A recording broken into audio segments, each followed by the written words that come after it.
الحمد للہ رب العالمین والعاقبۃ للمتقین والصلاة والسلام علی سید الانبیاء والمرسلین وعلی آلہ واصحابہ اجمعین اما بعد اعوذ باللہ من الشیطان الرجیم بسم اللہ الرحمن الرحیم قل هو اللہ احد اللہ الصمد لم یلد ولم یولد ولم یکن له کفوا احد صدق اللہ العظیم وصدق رسولہ النبی الکریم الامین اللہم صلی علی سیدنا و مولانا محمد معدن الجود والکرم وآلہ وصحبہ وبارک وسلم الصلاۃ والسلام علیک یا سیدی یا رسول اللہ وعلی آلک واصحابک یا سیدی یا حبیب اللہ۔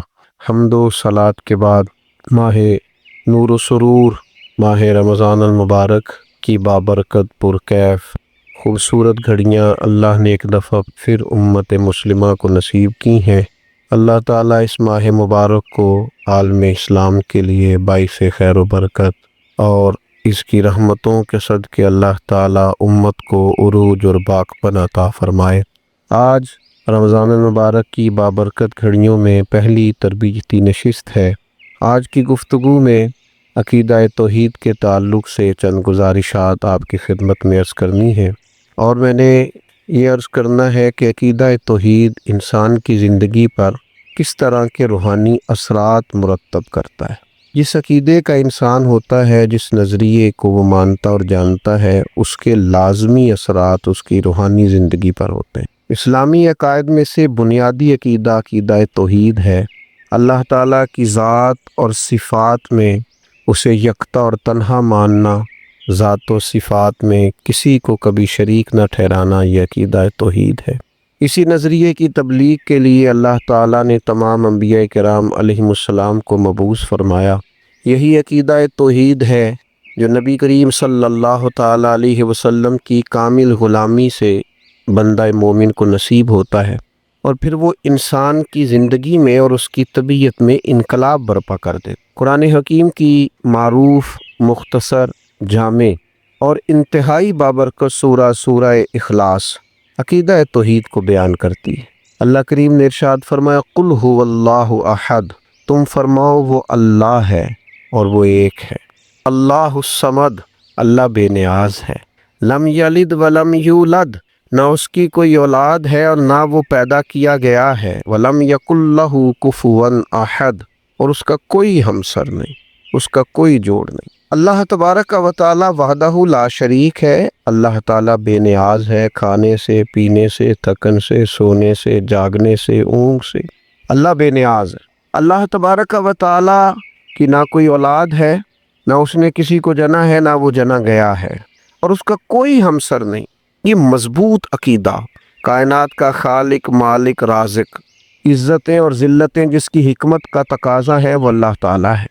اپنے بندوں پر نہایت مہربان ہے، کرم فرمانے والا ہے، رحمتیں کرنے والا ہے، غلطیوں سے درگزر کرنے والا ہے، دنیا اور آخرت میں اپنے بندوں پر رحمت کی نظر کرنے والا ہے۔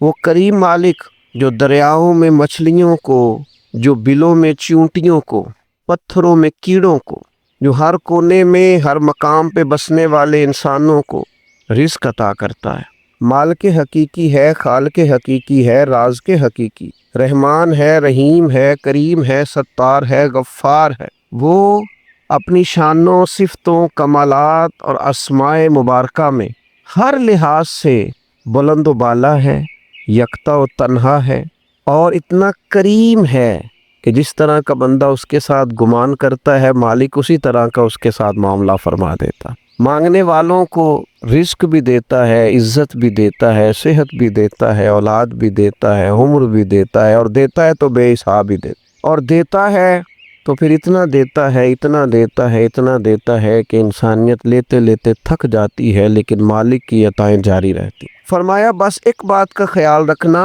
کسی کو اس کا شریک نہ ٹھہرانا۔ بہت زیادہ تفصیلات نہیں، مسلم شریف کی ایک حدیث، حضرت جابر ابن عبداللہ رضی اللہ تعالیٰ عنہ بیان کرتے ہیں کہ نبی کریم صلی اللہ تعالیٰ علیہ وسلم نے بیان فرمایا کہ جو اللہ تعالیٰ سے اس حال میں ملا جس نے گویا بروز قیامت رب سے اس حال میں ملاقات کی کہ وہ کسی کو اللہ کا شریک نہیں ٹھہراتا تھا، تو بندہ جنت میں جائے گا، ختم ہو گئی بات۔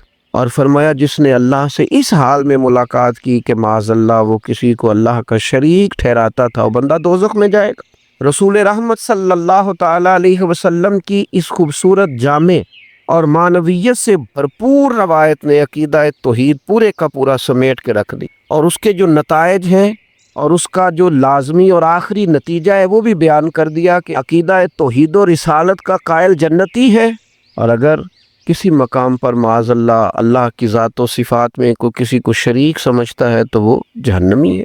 اب یہ عقیدہ توحید کہ انسان اللہ کو وحدہ لا شریک مانے، اللہ کو بے نیاز مانے، اللہ تبارک و تعالیٰ کو ہی رازق اور خالق مانے، اللہ تبارک و تعالیٰ کی ذات پر ہی اس کا بھروسہ ہو، پھر اگر عقیدہ توحید اس کا مضبوط ہو تو اس کی روحانی زندگی پر اس کے اثرات کیا ہوتے ہیں۔ 10 باتیں میں نے آپ کی خدمت میں عرض کرنی ہے۔ عقیدہ توحید کے جو روحانی اثرات ہیں، انسان کے وجود کو، روح کو، ذہن کو قوت اور توانائی جو یہ عقیدہ دیتا ہے، وہ 10 باتیں اللہ کی توفیق سے آپ کی خدمت میں عرض کرنے جا رہا ہوں کہ طاقتور ترین اور مضبوط ترین اور وسیع الذہن اور وسیع القلب اور وسیع المزاج شخصیت عقیدہ توحید ترتیب دیتا ہے۔ سب سے پہلی بات یہ ہے کہ جب کوئی انسان اللہ کی توحید کا ماننے والا ہوتا ہے تو وہ تنگ نظر نہیں ہوتا، لسانی بنیادوں پر، علاقائی بنیادوں پر، رنگ و نسل کی بنیاد پر تقسیم نہیں ہوتا۔ کیوں نہیں ہوتا؟ اس لیے کہ وہ اس رب کا ماننے والا ہے جس نے زمین و آسمان کو بنایا۔ تنگ نظری نہیں پیدا ہوتی عقیدہ توحید کی برکت سے، تو مسلمان کبھی تنگ نظر نہیں ہوتا۔ عقیدہ توحید کا ماننے والا، توحید و رسالت کا ماننے والا، دروازہ رسول کی گدائی کرنے والا، اس کی سوچ بہت بڑی ہوتی ہے، دل بہت بڑا ہوتا ہے، اس کا مشرب وسیع الظرفی ہوتا ہے، اس کے مزاج میں وسعت ہوتی ہے۔ اقبال کہنے لگے بازو تیرا توحید کی قوت سے قوی ہے، تیرے بازوؤں کے اندر جو طاقت ہے وہ اللہ کی توحید کی ہے۔ اب اس کا نتیجہ کیا ہے؟ بازو تیرا توحید کی قوت سے قوی ہے، اب تو کسی وطن میں بند نہیں ہو سکتا۔ اسلام تیرا دیس ہے اور تو مصطفی ہے، پھر ساری دنیا تیرا وطن ہے چونکہ ساری دھرتی اللہ کی۔ رسول پاک صلی اللہ تعالی علیہ وسلم کا تو غلام ہے، تو مصطفی ہے۔ لہذا مسلمان عقیدہ توحید والا کبھی تنگ نظر نہیں ہوتا، وہ بڑی بات کرتا ہے، بڑی سوچ رکھتا ہے، بڑے ارادے کرتا ہے، بڑے منصوبے بناتا ہے، اس کی اٹھان بڑی ہوتی ہے، اس کا باکپن بڑا ہوتا ہے، اس کا بات کرنا بڑا وسعت رکھتا ہے، اس کے ظرف میں بڑی گنجائش ہوتی۔ دوسری بات یہ ہے کہ عقیدہ توحید انسان کے اندر بلا کی غیرت پیدا کرتا ہے، اس لیے کہ عقیدہ توحید کا ماننے والا انسان یہ اچھی طرح جانتا ہے کہ تمام طاقتوں کا مالک اللہ تعالیٰ ہے، اس میں عزت نفس پیدا ہوتی، وہ کسی کو خاطر میں نہیں لاتا، وہ کہتا ہے میں کسی سے کیوں ڈروں، میں کسی دنیا دار کے سامنے سہما کیوں رہوں، وہ کسی مقام پر بھی اپنی عزت نفس کو داؤ پہ نہیں لگاتا، کیونکہ طاقتوں کا مالک تو اللہ اکبر ہے، باقی سب انسان چھوٹے ہیں، پست ہیں، کوئی بڑا ہے تو صرف اللہ جل شانہ، یا وہ بڑا ہے جسے رب بڑائی عطا کرے، جسے اللہ عزت عطا کرے، جسے اللہ وقار عطا کرے، جسے اللہ تبارک و تعالی شان عطا کرے۔ پھر تیسری بات یہ ہے کہ عقیدہ توحید انسان کے اندر عاجزی پیدا کرتا ہے، متکبر نہیں ہونے دیتا، کیونکہ اس کا خیال ہوتا ہے انسان کا کہ میرے پاس جو کچھ بھی ہے میرے رب کا ہے، ذاتی تو ہے ہی نہیں، کسی غرور کا شکار نہیں ہوتا، اس کے پاس تو نعمتیں بڑھتی جاتی ہیں تو پیشانی اس کی رب کے حضور جھکتی جاتی ہے، اللہ تعالیٰ اس کو عطا کرتا جاتا ہے، تو جیسے جیسے درخت کو پھل لگتا جاتا ہے ٹہنیاں جھکتی جاتی ہیں، اس کی عاجزی میں اضافہ ہوتا جاتا ہے، اور رسول کریم صلی اللہ تعالی علیہ وسلم نے فرمایا جو اللہ کی رضا کے لیے عاجزی کرے اللہ اسے عزت عطا فرماتا ہے۔ عقیدہ توحید انسان کے اندر عجز پیدا کرتا ہے، اس کے مزاج میں جھکاؤ پیدا کرتا ہے، انانیت، تکبر، ان بیماریوں سے اسے نکال دیتا ہے۔ چوتھی بات یہ ہے کہ عقیدہ توحید رکھنے والا انسان وہ جانتا ہے، وہ اس بات کو سمجھتا ہے، اس کا ذہن بن جاتا ہے کہ مجھے کبھی بھی عقیدہ توحید کا رکھنے والا انسان کبھی بھی ناانصاف نہیں ہوتا، ظالم نہیں ہوتا، وہ عادل ہوتا ہے، ناانصافی نہیں کرتا۔ کیوں؟ کہ اسے پتہ ہوتا ہے اگر میں تھوڑی سی یہاں ناانصافی کروں گا تو میرا مالک مجھے دیکھ رہا ہے، صبح قیامت انصاف کر دے گا، ہر ظلم کا حساب دینا پڑے گا مجھے، قیامت کے دن اللہ کے حضور حاضر ہونا ہے۔ لہذا عقیدہ توحید انسان کو منصف مزاج بنا دیتا ہے۔ اللہ رسول کے ماننے والے کبھی بھی ظالم نہیں ہوتے، ناانصافیاں نہیں کرتے۔ پھر پانچویں بات یہ ہے کہ عقیدہ توحید کا ماننے والا شخص جو ہوتا ہے نا، کبھی مایوس نہیں ہوتا، اس کا دل نہیں کبھی ٹوٹتا، اس کے مزاج کے اندر کبھی کمزوری واقعہ نہیں ہوتی، اس لیے کہ وہ اس رب کا ماننے والا ہے جس نے کہا ہے لا تقنطوا من رحمت اللہ ان اللہ یغفر الذنوب جمیعا۔ تم نے کبھی اللہ کی رحمت سے نا امید نہیں ہونا، اللہ سارے گناہ معاف فرما دے۔ تو عقیدہ توحید انسان کے مزاج کو شگفتہ رکھتا ہے، کھلا ہوا رکھتا ہے، تازہ دم رکھتا ہے، امیدیں ہر وقت برقرار رہتی ہیں، مزاج ہر وقت تازہ رہتا ہے، طبیعت میں ہر وقت اٹھان رہتی ہے، کچھ کرنے کا جذبہ ہر وقت بیدار رہتا ہے، سستیوں سے، نکاہتوں سے، کمزوریوں سے، کمزور باتوں سے۔ عقیدہ توحید کا ماننے والا بچا رہتا ہے، روحانی تازگی نصیب ہوتی۔ چھٹی بات، عقیدہ توحید رکھنے والے آدمی کے اندر عزم بہت ہوتا ہے، حوصلہ بہت ہوتا ہے۔ کیوں؟ اس لیے کہ عقیدہ توحید رکھنے والا آدمی جو کام بھی کرتا ہے رب کی رضا کے لیے کرتا ہے۔ جو کام انسان دنیاوی لالچ کے لیے کرے، حرص و ہوس کے لیے کرے، وہ کام بندے کو تھکا دیتے ہیں، محدود کر دیتے ہیں، کمزوری اس میں ظاہر ہوتی۔ لیکن جب بندہ رضا الہی کے لیے نکلتا ہے، پھر عزم ہے، حوصلہ ہے، پھر تو انسان جان بھی خوشی خوشی دے دیتا ہے، پھر تو سر کٹانے میں بھی لطف آتا ہے۔ وہ کسی نے کہا تھا کہ غلامان محمد جان دینے سے نہیں ڈرتے، یہ سر کٹ جائے یا رہ جائے کچھ پرواہ نہیں کرتے۔ عقیدہ توحید نے مضبوط کر دیا ہے، عزم پیدا کیا ہے، حوصلہ پیدا کیا۔ اور ساتویں بات یہ کہ عقیدہ توحید انسان کو کمزوری سے نکالتا، بہادر کر دیتا بندے کو، اس لیے کہ وہ زبردست طاقت والے رب کا ماننے والا ہے، وہ اللہ جل جلالہ کا ماننے والا ہے، وہ اللہ جل شانہ کا ماننے والا ہے، اللہ اکبر کا ماننے والا ہے۔ لہذا اس کے اندر بہادری ہوتی ہے، وہ بزدل نہیں ہوتا، وہ کمزور بات نہیں کرتا، اس کے لہجے کا دبدبا بتاتا ہے کہ اس کے پیچھے جو طاقتیں ہیں وہ عظیم ہے۔ کسی عظیم کو ماننے والا، اللہ رسول کی مدد اور نصرت کا دامن اس نے تھاما ہوا ہے، اور یہ جدھر جاتا ہے اللہ تعالیٰ اس کی مدد فرماتا ہے۔ اور پھر آٹھویں بات یہ ہے، عقیدہ توحید انسان کے اندر بے نیازی پیدا کرتا ہے، قناعت پیدا کرتا ہے۔